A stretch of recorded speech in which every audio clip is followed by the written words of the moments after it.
Hello, all, and welcome to the Fantasy and Sci-Fi Fanatics podcast. I'm your host, Daniel Coolbaugh. Today, I have me a very special guest, Omira Velez. Omira, how are you doing today? I'm doing very well. Thank you for having me. Yeah. Anytime. I apologize to you in the audience. I had a tournament yesterday, so I'm losing my voice a little bit, but I wanted to make sure that we had your interview and got you on the calendar and kept our previous calendar date for your release. So I'm so glad that we can meet today, and thank you so much for being flexible. I know we both had stuff obviously go on this summer, crazy summer, but I'm so happy to anytime I have someone reschedule, I'm like, oh, I really want to get that person on. So I'm really excited to have you today, and then I'm excited to get started with these questions so myself and the audience can get more acquainted with you and your writing. So I'm glad to be here. perfect. I'm glad to be here. We'll go right with that first question there, Elmira. What has your writing journey been like up until this point? Well, believe it or not, I started writing back in 2016. Oh, And okay. it hasn't been long, but for me, I started writing as a form of therapy. Oh, okay. I'm a disabled veteran, and when I was leaving the military, my therapist said, "Why don't you start writing and use it as a form of therapy?" It's a great idea. So that's what I did. I started coming up with stories, and one story led to another story, led to another story, and I just put them together, and it came up with this huge story. and I haven't stopped writing since then. That's awesome. It's just I got the bug, and I loved it. I went from being a soldier, an officer in the military, to being a writer. And I just love it. That's awesome. That's such a great tool. I know a couple of people that have done that, with journaling and things like that, but I haven't had anybody I know that, suggested that and then, actually went into writing actual books. So that's a really cool origin story, I feel like, for, your writing process and, your Yeah, book. That's really cool. I have written poems when I was young, Mm-hmm. and I've always kept a journal. I have a journal. I kept the journal since I was a teenager. So I have books and books and books saved up. Um, but I have never written a book. So it wasn't until 2016 that I was going through therapy. And my therapist was like, well, let's put these stories together. Why don't you just write little stories about what you lived in Iraq and what you lived in, in your time in the military? So I did. And that's how this whole thing came about. And that's really cool. Things that I've lived, places that I've been, I've traveled all over the world, and I have seen crazy things, and I just put them together. Yeah. And that's how the stories come about. Oh, that's really cool. Well, that's awesome. Yeah, that's really interesting. That's really cool. I don't have near as cool of a story about my origin for writing, but yeah, that's really cool.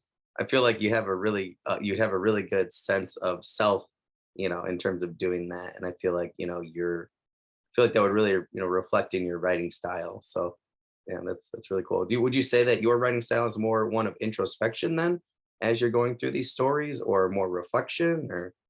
Well, some of my stories, I am putting forward things that I have lived, and I have purged some of my demons. For example, Calixta is one of the books where I say I purge my demons with that book. One of my friends called it a very dark occult fantasy. Oh, that's cool. And I'm like, oh my God, I thought it was a romance. That's awesome. I thought it was a fantasy romance, but for her, it was like a very dark occult fantasy. You just gain some readers right there. As soon as they hear dark occult fantasy, they're like, "Yep, Yep. And I thought I was writing a romance. that is so funny." Okay. But yeah, I purged my demons with that book, Calixta, and it's one of my favorites to tell you the truth. But all my books are my babies, Yeah, yeah. and it's been a quite a journey. Um, but yeah, it's a mixture of introspection versus me trying to be humorous, because I have met, for example, I met this woman that was um so egocentric, Mm. it wasn't even funny. It was epitome of egocentrism. So I'm like, okay, so she became the mold of one of my characters in Mm. Assembly of 13. Oh, interesting. So my sister was like, from where did you come up with this character? And I was like, well, I met this woman in Germany and she was this and this and this, and that's this one. My sister keeps saying, you're crazy. You are one crazy woman. I'm like, no, I just meet people and, Yeah, yeah, they stay in my head. And guess what? You're going to come up in my book. I just don't give them names. I yeah, change the yeah, name. yeah, yeah. That's really funny. That's awesome. Definitely understand that feeling though. That's what one of my friends said. And he was on TikTok. He did a TikTok about that, and he's like, something happened to him. He's like, "You're in my book now." He's like, "Your name might be Jerry now, but you're in my book." So that's really funny. It is nice Yeah. though, right, that we have that ability to do that. So I just like that you mentioned processing, certain things, or being able to reflect on them and build on them. I feel like as a writer, you'd be able to expand further on certain emotions, in a really healthy way. And maybe sometimes in a not healthy way, right? If you're angry with somebody, depending on who that person is in your life, right? Um, I know Stephen King does that a lot. So everybody's always wondering which character they are, did they survive or not survive his Mhm. books? But yeah, that's super cool. That's really interesting. I Yeah. think I need to do that more. I need to write about people that frustrate me, or people that I really And enjoy. it's so freeing. I'm telling you. It's like sometimes people frustrate me to no end. Yeah, I grab a pen, piece of paper, and I start writing a few little characteristics for a character, put yeah. it aside. And whenever I need an idea, whoo, so and so, perfect. That's awesome. This one it is, Yeah, yeah. Oh, that's you really cool. know? That's a And, good way too of making characters feel real, if there's somebody I mean, they are and real then. the thing is, it keeps the voice of the character authentic. Yeah, yeah, yeah. When you read them, when you write them, all your characters don't sound the same. They will not sound the same if you, in your head, you put a face to them and a voice to them. Yeah, yeah. Like, okay, this character sounds just like Mrs. So and so that, lived next to me when I was living in Italy. And the lady used to sweep her house, the front of her house every day. And she used to hate my cat Mm. because my cat used to go to her property and poop all over her front yard, whatever. Yeah, yeah, yeah. So there you have the basis of a character. And then I start thinking about how she used to talk to me, and I have the voice of the character Yeah, yeah. based on a person living. Good idea. So that's how I write. I don't think too much on how am I gonna do this, that, or the other. I like to go out, experience life, and bring it back into the books. So I mean, that's how I do it. Yeah, yeah. Yeah, I think that's awesome strategy right there. I'm gonna go right to that second question. Speaking of your books, so what genres do you currently write in, and how did you choose those? Well, my very first book was an epic fantasy. Oh, cool. Okay. And I started writing it in 2016. And this, okay, this is going to sound funny. Okay. So it was the time where I was writing for therapy. And it was the time when all of the politics was going on, Mm-hmm. and I'm sitting down watching all these politicians fighting, fighting among each other. And I started thinking about what would be like if there's a empire where the governor or the emperor gets chosen by 13 people. So,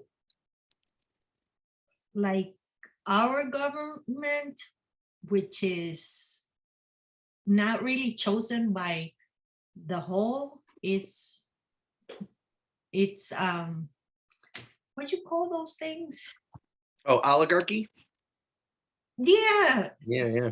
I know that feeling. I talk about all the time in social it's studies. like Yeah, that yeah. oligarchies Yep. that well, you're the social study Yeah, teacher, not me. that's So fair. so I'm like, I was thinking, maybe an oligarchy.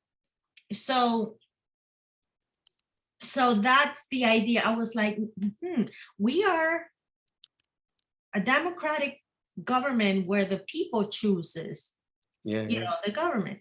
But how about if it's just 13 people choosing the emperor, and What? the emperor stays in the stays with power for 20 years, and every 20 years that person has to choose. That person is going to like the power. It's not going to want to give it up Yeah, after yeah, yeah. years.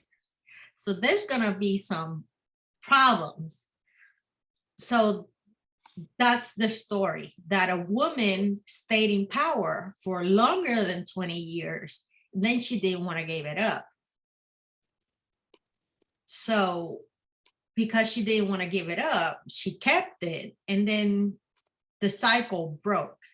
Mm. And 400 years passed.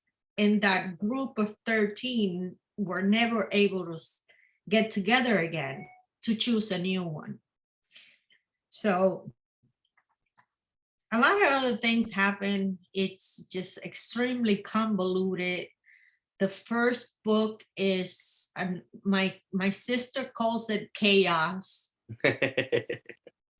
She's My sister was, when she read it, she's like, "Oh my, it's so chaotic. It's not even funny, but I loved it, and I need to know what happens next. So you better hurry up and write the second book."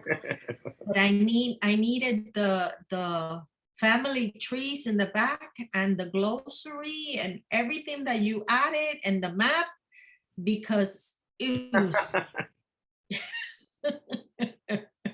so I was like, well, I added all that stuff because I knew you were gonna need it. Yeah, yeah, yeah. So, but yeah, the first book was an epic fantasy. The next set of books was Calixta, which is the one that I said it was. I thought I was writing a romance fantasy, and my friend said it was a dark occult fantasy. And I absolutely love it. And then the next one is Ultima Skylar, which is phenomenal too, but it's in the world of Calixta, but it's not a sequel. It's just part of the history. Mm. Um, so I just published the fourth book of the Assembly of 13, and I'm writing the sequel for Calixta. So I have a lot on my plate right now. Yeah, yeah, yeah. That's really neat. I love that you took an oligarchy and then put it in a fantasy setting. I think that was the first, yeah, so it was your first book. So that was the first book that because I found you on Twitter in one of my friends' tweets. And then I was like, I always search for different authors. Um, And people always laugh at me. They're like, you're everywhere. They're like, if you don't know, I'm like, I found thousands of people this year.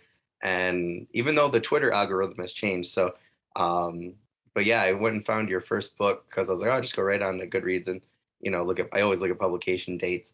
But that one really stuck out to me because I was like, it really made me think. I'm like, this could really happen in a fantasy setting, like, and it just seemed like a very realistic problem to try and solve, and it does remind me of I don't think a lot of people know, but like, in terms of Roman history, like the word dictator um actually didn't mean what it means today. It was actually like leader, and somebody like they would so what would happen in like ancient Rome is like before they became the empires, they would have one person, and in a time of need they would become the dictator, and they would do what was needed, and then they were expected to give the power back. Well, eventually somebody didn't, and then that's where they end up having um the problems with Julius Caesar and these other leaders later. But it reminded me so much of that, and I always loved that story, and I That's was like, oh my exactly gosh, yeah, like, that's exactly what happened. yeah, and it What really, happened? really struck with me. So yeah, yeah, Well, it's really cool. the first book I just wrote third edition, Oh, and okay. I published the third edition of the first book the same day that I published the fourth book. Oh, cool. So on the I published the fourth book on Friday, and the same Friday I published the third edition of the first book. I cleaned it up so it will Oh, be yeah, less chaotic. yeah. That's interesting. Because my sister always keep joking about it that it's chaotic. And I'm like, what is so chaotic? And she's like, Yeah. it's just so much. So I cut it in parts, and each part Mm, adds its own section of things that is happening, mm. because it's 13 people that has to get together. So it's a lot of things happening at the same time. Yeah, So yeah. all these 13 people have to get together to get this assembly going, because they want to get the Falesto Empire out. They want them out. They've been in power for 400 years. Oh, wow. So they want new blood. Yeah, yeah, yeah, yeah. So, but the cool thing is, I'm bringing in a human woman. So she keeps telling everybody, keeping a person as a ruler for 20 years is too long. Yeah, yeah, yeah. She keeps saying, give them only power for 8 years, maybe. Yeah. She's trying to bring in sort of like what we have now here, Yeah. short period of time, and make a Senate. So she's like trying to talk these people into changing that oligarchy way of thinking into more of a democratic way of thinking. So let's see if June gets them to change a little. Yeah, yeah. That's really interesting.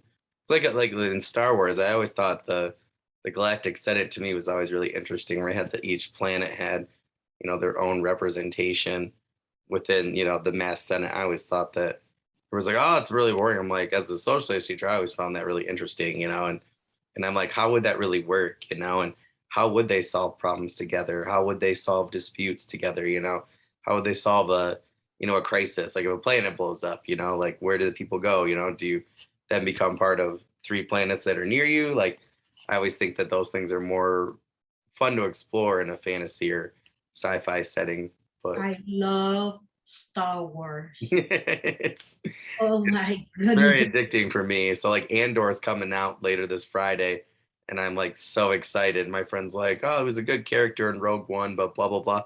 I'm like, "He was an amazing character. He's an amazing actor." I'm like, I'm so Oh excited that he my doesn't just one off and done. I'm like, I was like, I want them to, bring all those people back and, do their origin stories like Donnie Yen and his other, the other I characters. love the Mandalorian. Yeah, yep, yep, yep, Oh yep. my goodness. Yeah, I'm so That- excited for yes, season 3. yes. the last episode of season 2, I was expecting there to be another episode, so I was like, no. But yeah, yeah, it was a good one. I always Mhm. want to write something like that, where people are like, as passionate or maybe even argue as much as Star Wars. I just think that's still passion. So I think that it's always interesting to see that fandom and kind of see it at work. But Yeah, well, I'm trying to write something epic, but at the same time, it's a pain in the neck oh because it's so big and it's yeah. growing. And a book that was supposed to be 3 books right now is 6. Oh wow. So it's I'm like, I have to finish it. I have Yeah, to. yeah. At one point you just have to okay, it ends here. Yep. Definitely So know that feeling. yeah. Yeah. So I just published book 4 and I'm writing book 5, and I want to see if I could finish in book 5, but Mm. it's not gonna be able. I'm gonna Yeah, have yeah, to yeah. write one more book. It's funny that you mentioned that because I just talked to several authors like right in a row actually about that, about like where do you see your series ending, like how many books have you planned, things like that. I guess me personally, I think it's just what I like to read is generally, those, 350 to 600 page, books with, it's like a trilogy. Um, I think that's more just my writing experience right now. But yeah, it was interesting to ask so many different authors because one day I'd like to do a duology. One day I would like to do, 4. One day I'd like to do 5. So to me, it's always interesting to see where people kind of sit, at the end of a series when it comes to the number in their series, and how they made those decisions. So I think that's really interesting. I'd love to see where you end up there. If you're going 5 or 6 at the end, because I think that'd be really interesting to kind of break down your process on how you made those decisions. But Well, I try to keep my books between 105,000 words to 120,000 words. I don't like to write too big of a book. yeah, yeah, It's just me personal. yeah, yeah. Um, but this last book that I just published, the Promises of War, the last book of the Assembly of 13, was almost 140,000 words. Oh wow. So it's by far the the longest Yeah, yeah, book. Um, but yeah, I try my books not to be more than 500 pages. It's I don't like to read books that are yeah. that long. It's just my personal my personal thing. Yeah, yeah, yeah. I was gonna say personal. I feel like personal preference really has a lot to do with it. I think reading and writing, both, and we always talk about in here, different tools or strategies or this or that, or and I really do think writing all comes and reading comes down to personal preference. So Mhm. I think a lot of readers who turn into writers are like, oh, I shouldn't do this because this person doesn't do it, but it's like, no, you should do that if that's what you want to do because that's personal preference. It's like there are certain Mhm. books that I like to read, there's some I don't like to read, and I think it really comes down to the same thing when it comes down to writing in particular. So Yeah, when making the decision, so you might as well like the decisions that you make. So exactly. so we talked a little bit about your Assembly of 13, and you talked about book 1. What is the series in general about, and how did you come up with this idea? All right. So Assembly of 13, like I said, it's about a world at war. It's about this family that has been in power for over 450 years. And the family is not good. It's it has its demons. Um, if it's bad, they've done it. Mm, So there's also a group of beings called the Athani, and they're like giants, and they are cursed to serve this family. Oh, that's cool. So if they don't follow what they say, what the emperor says, they start dying. So they are the ones that actually really want a new king, a new emperor, because they believe if they have a new emperor, they have a better chance of survival, Mm. cutting the curse. So basically, the book is trying to gather this last group of 13 people together. The book has blue trees, red trees. The book have literally blue trees, and it has fairies, it has dragons. I mean, there's no elves, and there are vampires, but not like the vampires are not like what you would think. Yeah, yeah. They are creatures that are made and that are mindless. Mm. And there are zombies and they collect taxes. Oh, that's cool. So Just like real tax collectors, right? yeah, they're like real time. I was like thinking, and it was a time where I was paying my taxes, and I'm like, what if I make a tax collector into a Cool. zombie? Guess what? I put it in my book. A tax That's awesome. collector is a God blessed zombie. So so the book is basically that. It's a group of people trying to get together, trying to take this king, this emperor out of power. But at the same time, the emperor has a brother who who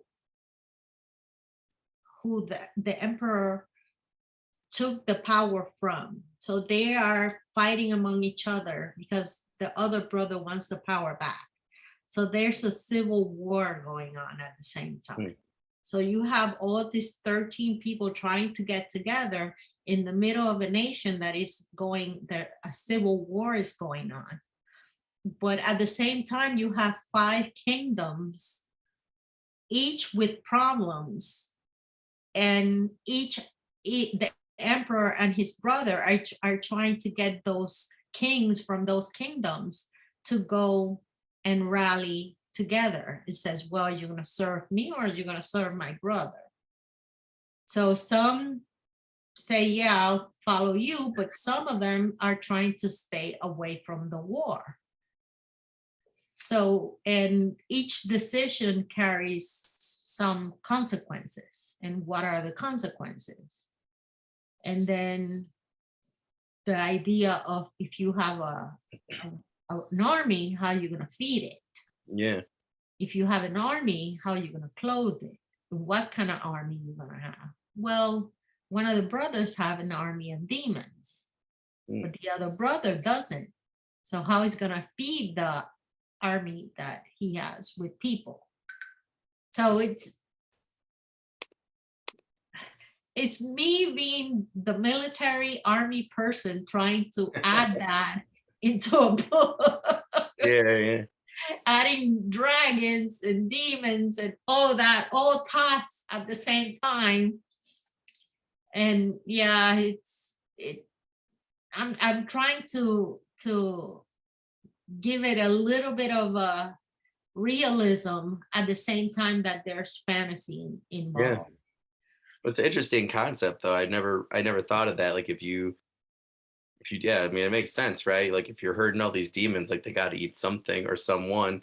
So where do you get the people from? Like that's interesting. And if you have a dragon, what are you gonna feed it? Yeah. You know, it's if like, you don't feed it, it's probably gonna feed on you. People. Yeah. So is not having a dragon for having a dragon. Okay. I mean, I've read so many books about, dragons. Okay, what are you going to feed it? Yeah. Where's that food coming from? Yeah.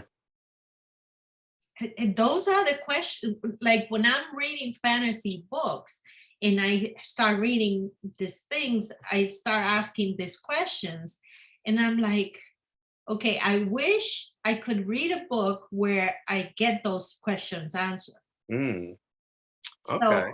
when I write, guess what? I'm trying to answer those questions for you. Oh, that's interesting. You know, Would you say that's your philosophy with world building then? Like with social studies, we always talk about the 5 W's, the who, what, when, where, how, why. Like would you say and I guess we always call it the H. So 5 W's and the H. Would you say like that's your philosophy of world building? Like you go right down to, the who, what, when, where, how, why. Like you want to know those. So you're gonna yeah, oh that's a good way of doing absolutely. it. That's a good way of doing it.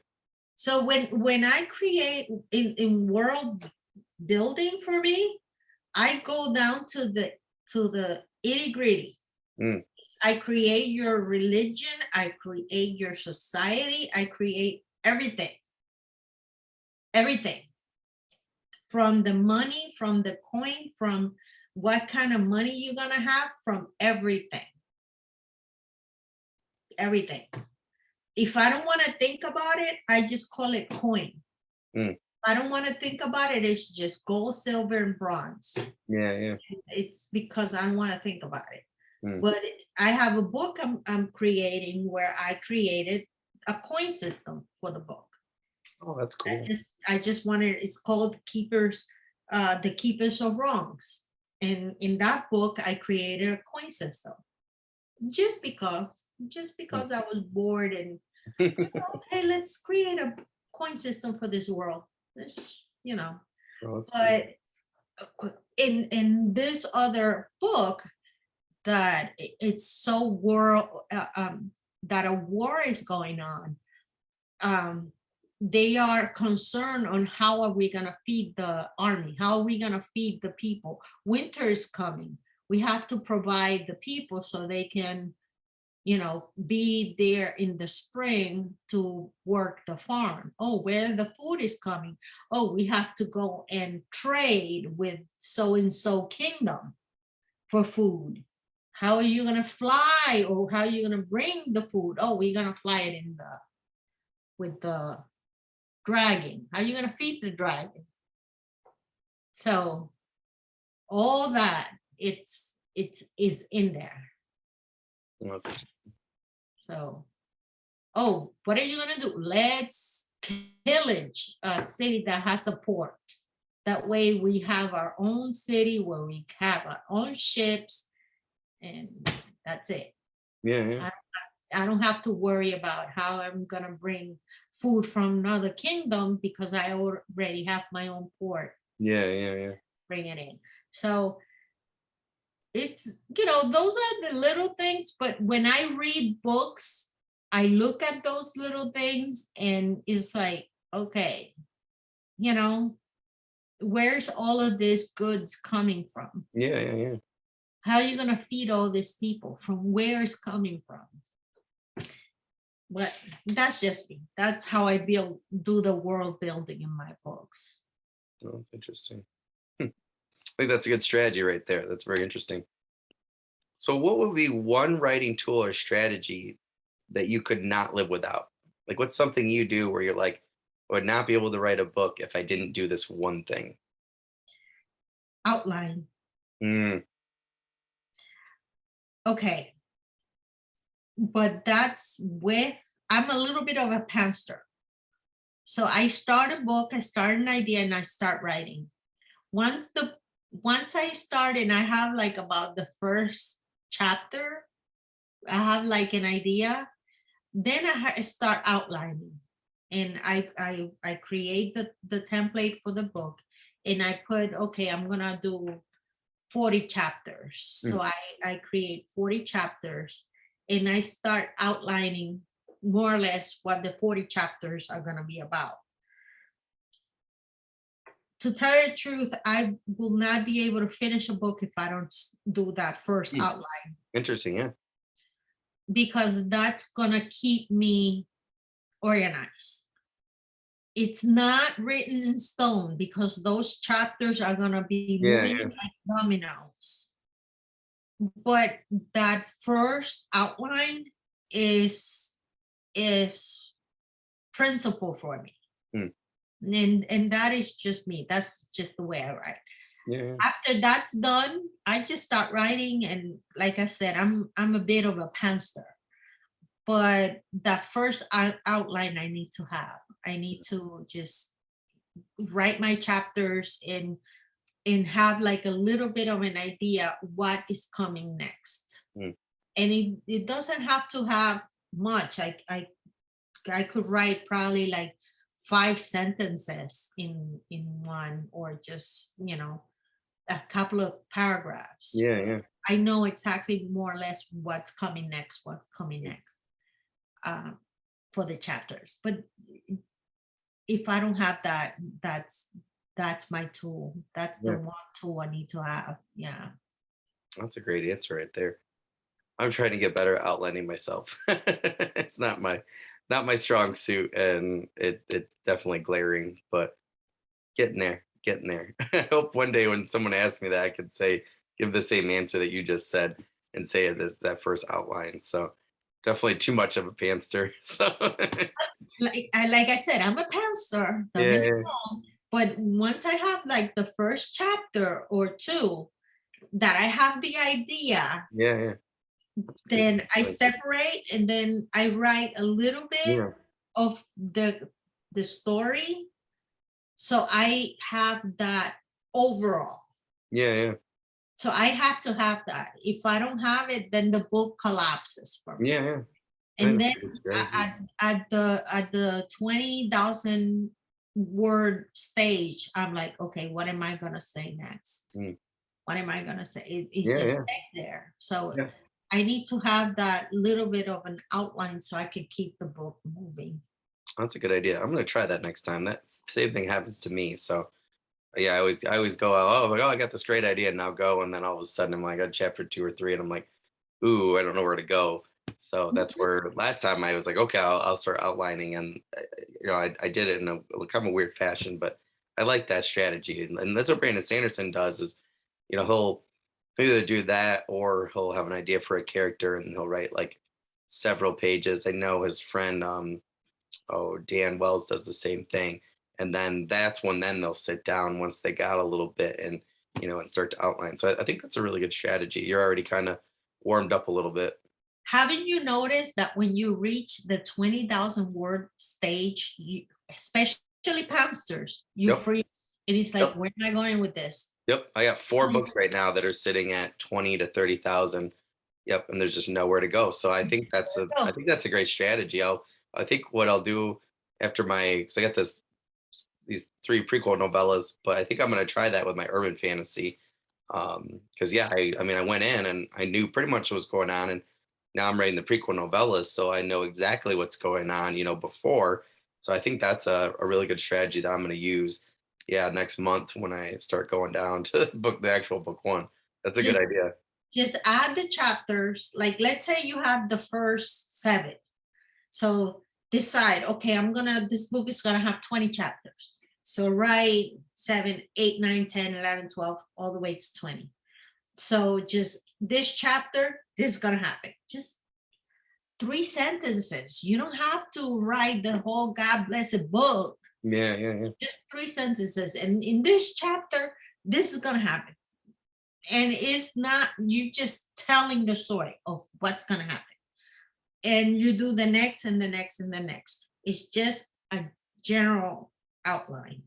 And then each chapter, you keep filling it up. I don't fill up the chapters in sequence. Sometimes I write the ending before I write the middle. Hmm. And sometimes I write chapter number 20 before I write chapter 15. You see, I fill it up. I have Yeah. a Yeah. Yeah. little bit that goes in it, Good idea. but chapter 20, I have the whole scene in my head, but I don't have the scene for chapter 15. So Yeah. I write the scene for chapter 20. But I wake up at 3 o'clock in the morning and have nothing to do. bing, the scene for chapter 15 comes to mind, so I write it. You don't have to write the book in sequence. Yeah. There's nothing in the Bible that says thou shalt write in sequence. In order, yeah, it's got your order. Yeah, No. yeah, that's a great point. So, that's how I do it. I just, each person writes different ways. This is how I do it, and it Yeah, works for me. that's great advice there. Find what works for you. Yeah. Yeah.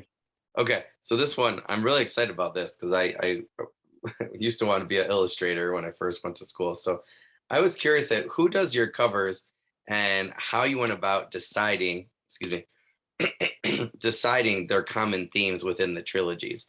I love where, they seem to do a really great job with each other, just advertising the concept.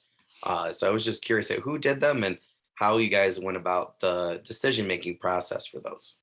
Okay, believe it or not, I use 99design.com. I was hoping you'd say that because I've been looking at quite a bit on there. So So those are great. what I do is I do a contest and I let them nuke it out. Mm. I let the designers fight it out. And then the best design wins at the end. But I give them guidance of what I want. Yeah. Wow. It's all what I want. So at the end, I get the design that I want with the designer that is best for me. Yeah. So that's where I get my designs. Oh, that's awesome. So usually book one, the designer that did book one, I just go back for them to do book 2, Oh, 3, that's a 4, great 5. strategy. So that's how I do it. I just do a contest for the first book, make sure that the first book is exactly what I want, and then I go back to the same designer for book 2, 3, 4. It's a great idea. And because I'm giving them work, the design doesn't cost me an arm and a leg. Yeah. It stays within budget. So that's how I do it. So Calixta was again 99 design. Ultima Wow, that's a great Skylar. cover. That's a great cover. Check Ultima Skylar. Check that cover. Yeah, that's really cool too. I didn't see that one before, so That cover was phenomenal. It is beautiful. wow. Yeah, cool. Everybody that see that cover loves it. And that guy, oh my goodness, it's really good. So that's who does my cover, Wow, 99design.com. that's cool. I was looking for somebody that I knew who, had used them before going on there. So I have. that blows my mind. That's really cool. That's really good news.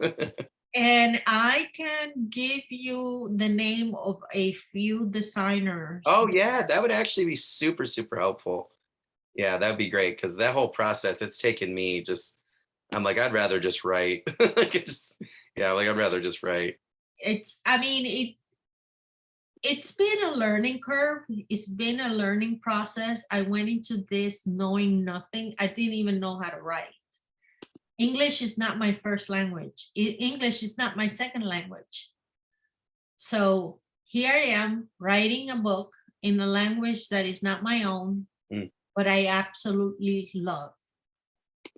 So, and I had to learn how to advertise. I had to learn how to market it. I had to learn how to find editors. I have to learn how to find covers and everything. So 99 design, I'm telling you. Yeah, the more I'm looking at the Calixta design, I'm like, oh, that's like so similar to what I'm looking for. Yeah, that is really cool.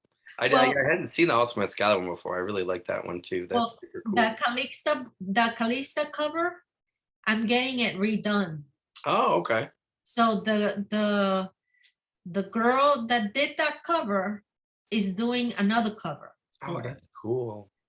so I asked her to, no, the girl, no, it's not the girl that did the cover for the last book, Promises of War, is creating a cover for Calixta, Oh, because cool.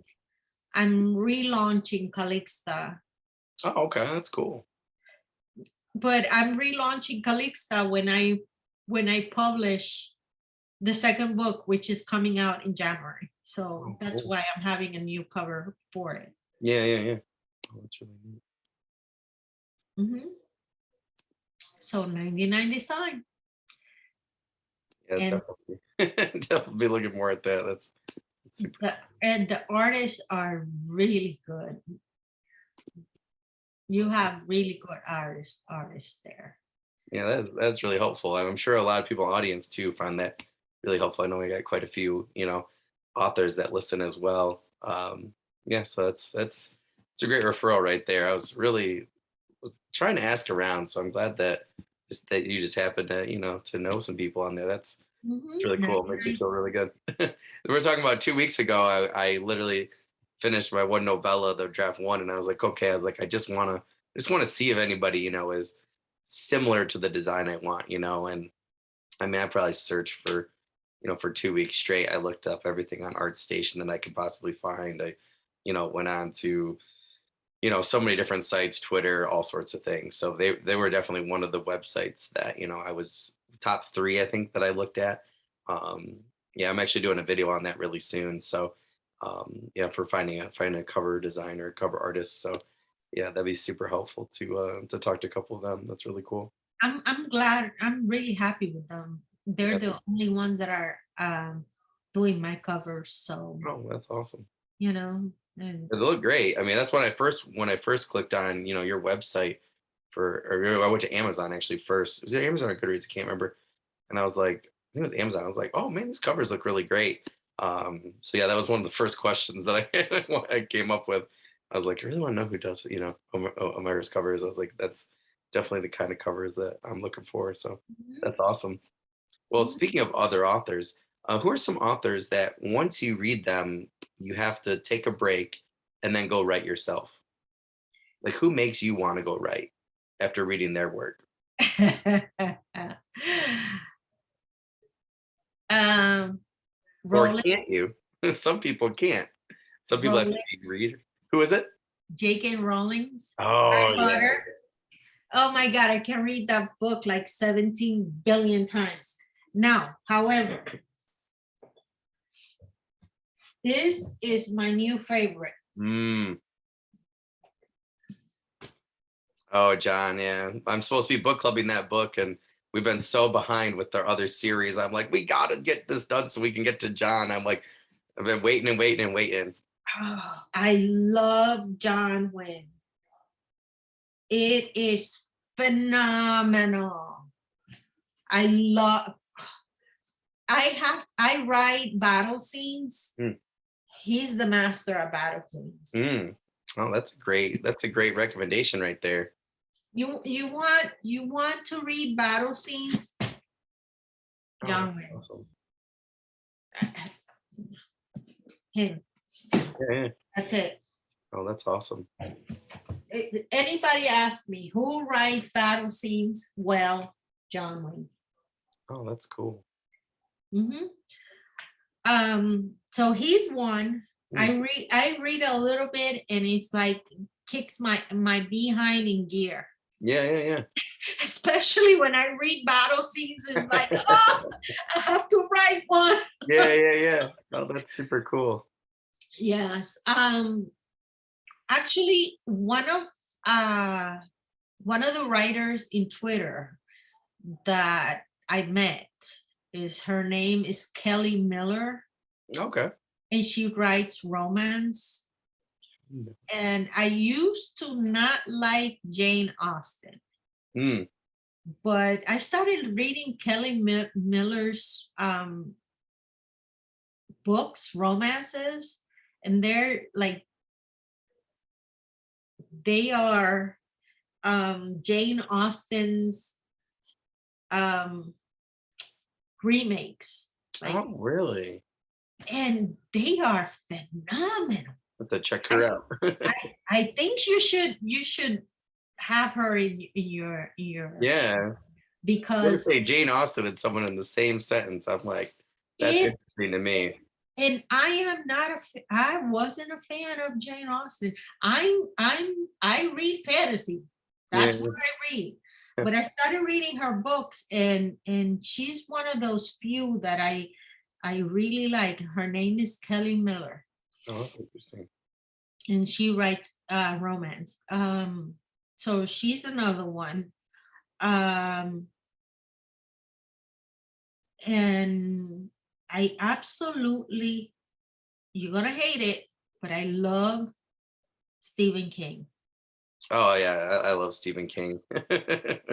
It's it's like sometimes I can say I have a little bit too much of him, but my gosh, he's really good.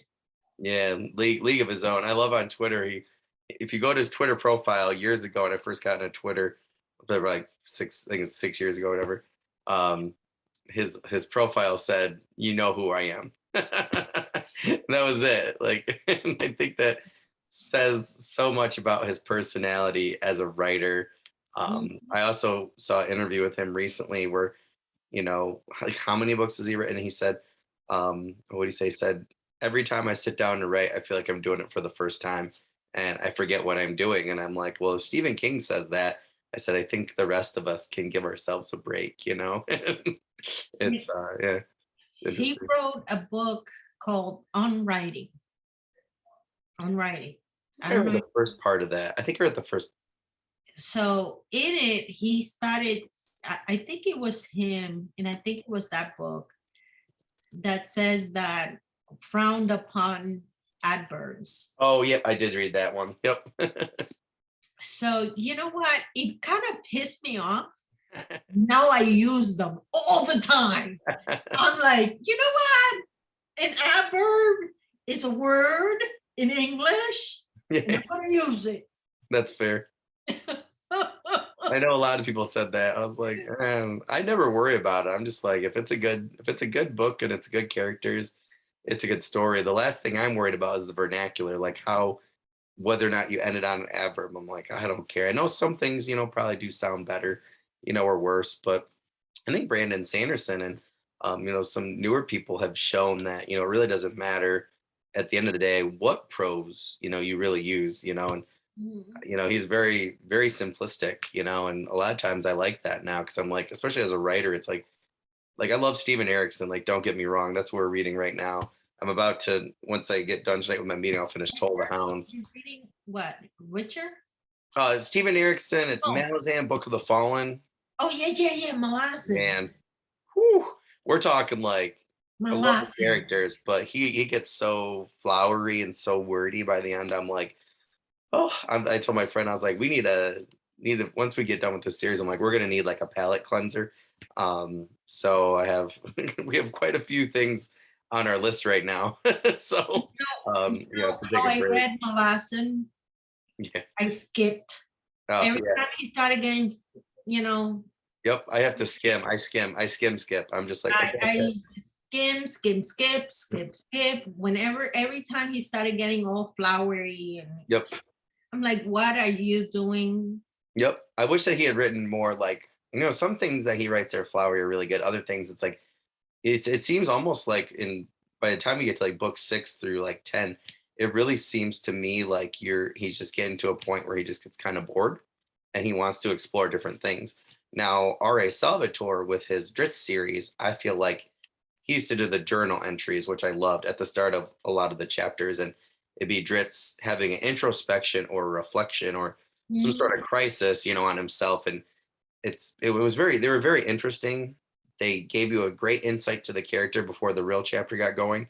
And mhm. those were amazing. I feel like that's what Erickson tries to do in the chapters. I feel like for me personally, it falls flat a lot of the time. And I'm just like, can you write a little bit more like Brandon, where you just tell me what's going on? Because I love his characters. Like, I love his characters. I love his story. I'm like, I'm not there for the prose. And that's what recently I had a friend ask me, he's like, are you enjoying it? I said, enjoying it very much. But I said, I'm not enjoying the prose. I'm enjoying the characters, the Mhm. characterization, their development. I said his world building is absolutely amazing. I said there's a lot of questions that I have still after book 8 that I Mhm. want to know about the magic system, and he does more like a hard slash soft, and it drives me nuts. It's a lot like Tolkien, but Mhm. and sometimes he'll explain, but sometimes it changes a lot. So I said to my friends, there's a lot I like. I said the one thing I don't like is the prose. So that would be, I guess that's one where kind of drives me nuts sometimes. Have you read The Witcher? I Andre read book one. I read book one. Sapkowski. Yeah, I read book one. I have book two and three. I keep just lately I've had trouble reading over like the last year and a half. So it's just too much writing, I think. So I've just started getting back into reading now. I have several books I'm reading right now, and I just kind of I like Sapkowski. yeah, yeah. I Yes, keep I like. thinking I got to go back to him again because I went through that first book, the collection of short stories. I mean, I was done within maybe 17 hours. Mhm. I had started late at night. I stayed up way too late, slept, had the day off the next day, and just went right through. Yeah, So, I have to get the whole series yep, because yep, once I start the first book, I want to continue, yeah, yep, and read them all. But yep, it's like if I have one, I have to go to the yeah. next, because yeah, if not, I'll get really upset. I'm like, Yeah, what's yeah. the next one? Well, and I think that's part of my problem as a reader right now is I fell in love with Patricia Briggs's writing style and Oh her my God, I uh, love her. and she every book she put like the last one that came out with Mercy Thompson wasn't my favorite, but it set up a lot of things that were really great. But then the Alpha and Omega series, I absolutely like Wild Sign. It was one of the top three books I've best books I've ever read. I And love I'm Alpha and getting goosebumps Omega. just thinking about it. Yeah, it was so Yes. the newest ones just came out, so we're actually on hold. My buddy and I, we just like we salivate over her books. So I'm like this. She really got me into wanting to write again because at that time where I was struggling. But One of her books, which was it? What was the name? Still the Dragon, I think it was. oh yeah, her fantasy series. Yes. I haven't read them. I grabbed the first three. Yeah. That book was one of the reasons why I wrote Calixta, Oh, that's cool. because of Cool. that book. Oh wow. I love Patricia Briggs. I love her. Oh, she's excellent. It all her fantasy series. I think I have read them all. Oh, that's great. My buddy and I just found them in a library sale a while back. Actually, I packed them away when we were moving stuff, redoing our house. So I actually have to get them back out and put it back on the shelf. But yeah, I think I grabbed the first three. So yeah, her writing style I just absolutely love. I just think she gives you so much world building in not a lot of words, and I feel like you get so much characters. She does so much with so little words. Mhm. It astounds me. Yeah, that's one of the things I love about her, Yeah, that she's not flowery, yeah, and she's goes straight to the point, yep. which I She goes love. deep though. It's It's yeah. I don't know. And then her characters are Oh, so yep, well developed. yep, It's amazing. yep, And then from the beginning to the end of the book, you see that character arc and yep. her characters. And it, I'm like, oh wow, wow. Her world building is astounding. I mean, for Yeah. urban fantasy, other than Kevin Hearn, that's my favorite world building. For urban fantasy. I mean, I definitely I love Jim Butcher. Don't get me wrong. I love Jim Butcher because of Harry, though, not because of the world building and and some of the other characters. But like in terms of world building, I really really love her world building. I think she just does such a great job giving you so much, and I love that she doesn't just use European. I love how she uses you know mythology from South America, from Costa Rica. She'll go to, Arizona. She's just Mhm. all over the place, and it just makes it a much more, a much richer environment and much Yeah, richer world building. I guess yeah, I'm it's so phenomenal. excited for the next book. The fact that we like them in paperback, myself and my friends, so we'll get two copies. If one of us finds. So that's like another 6 months, and this one though, like there were so many things set up in both of the series where I'm like, we I, gotta I, find a copy. So we're on hold at the library right now, and we're I gonna split cannot, it. I cannot have any more paperbacks or because my look I, that's the only one that I have left. Oh. And it doesn't have space. Yeah, yeah. It's like I have bookshelves all over the house, and they're all full. That little guy is the only one that I have left that has a little Gotta be space, choosy now, right? and I have to. And he has a computer in like the top shelf, and he's like, I have to be very choosy Yeah, yeah, yeah. which books I buy so I can put them in. So I have to be very careful which books Yeah. I buy. I'm doing that right now. I bought so many on Kindle really cheap, or I'll wait for the sale or whatever. But because we're having the baby, so my wife's like, you only got a little bit more space. So I've been really. She's like, we'll go somewhere. We went on a trip recently, and she goes, usually I'll buy like I'll save and then I'll buy like one Yes. bookstore. But Yeah. she goes, only about one book in the last 10 bookstores. I said, I'm Oh my trying to be goodness. really choosy. So it's like trying to pick a favorite child, and I was like, I can't do that. So. Well, now that you're having a baby, you need to be careful too. You Yep. need to save some money. Yep, yep, yep. Well, my mom said, she goes, "What's wrong with you?" She's like, "You haven't really bought anything." I was like, "No, I really haven't." You need to send that boy to college. Yeah, exactly. I'm hoping he can pay for my retirement or something. Oh, that's right. Somebody has to. Well, Well, I like Kindle Unlimited. oh, yep, yep, yep. Lets me find really, really good books. Yeah, yeah, yeah. I like it too because I mean, people that I know like you get more from the Kindle sale than you do the paperback. I always thought for years it'd be the other way because it was more expensive.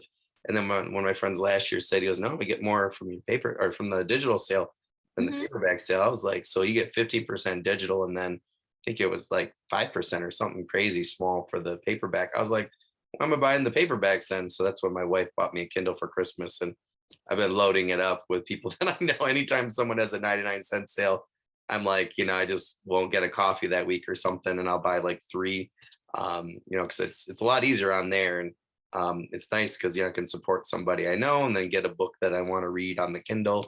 But Mhm. yeah, we travel a lot before the baby, so it was definitely more helpful. But I like it too because I don't have to flip pages. I can just have it there and then just real quick rather than hold Steven Yeah. Erickson's big old tome in my hand. It's When getting I a was little sore now, because we're getting so deep into the pages. But when I was in the military, I used to carry my Kindle everywhere. oh yeah, yeah. Oh, that's a good idea. I used to have, okay, I carry 5, 6, 7, 8 books.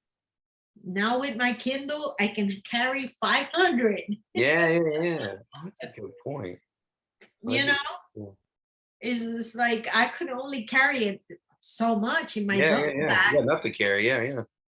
So with my Kindle, I could carry 500 books. Yeah, yeah. Oh, that's In such a my good duffel idea. bag, I could only carry 4 or 5 in my Yeah, duffel yeah. bag. I've So, talked to so many veterans that have said the same thing. Like I always see a veteran when we're traveling. They always have a paperback in their hands. But yeah, that's a good idea. Like, yeah, it'd be like a good charity, or like donating to veterans Kindles. That way, yeah, you don't have to carry all the paperbacks. I had a buddy who's in the Marines, and he'd carry 8 at a time. We're talking, in his rucksack. And he's going from one airport to the other, and he's got, I think the first 8 Robert Jordans in there, like, and he sacrificed clothing to get the books oh there. wow. So Yeah, he no, no. said he's like Kindle would have been really, really helpful. But yeah, Mhm. awesome. So we'll go with that last one there. Do you have any promos, news, updates, or current projects that you'd like to share with us? Well, I just published my the latest book is the number 4 of Assembly of 13 is called Promises of War. So it was published last Friday. I also published the same day the 3rd edition of the first book. I cleaned it up, made it less chaotic, like my sister calls it, so it's easier to read. I also am working on the 2nd edition of the second book. I'm cleaning it Oh, up. Yeah, making it a little bit easier to read, more organized. Um, and I'm working on the sequel to Calixta, The Vanquishers of Alhambra. So Calixta is going to have a brand new cover. So that's coming up soon. And the second book of Calixta, The Vanquishers of Alhambra, it's scheduled to be published sometime in the spring of next year. oh, cool. So March or April. Depends on the editor. Mm. So let's see what I can do with the editor. See if she can, get me the book sooner or later. It depends on her schedule.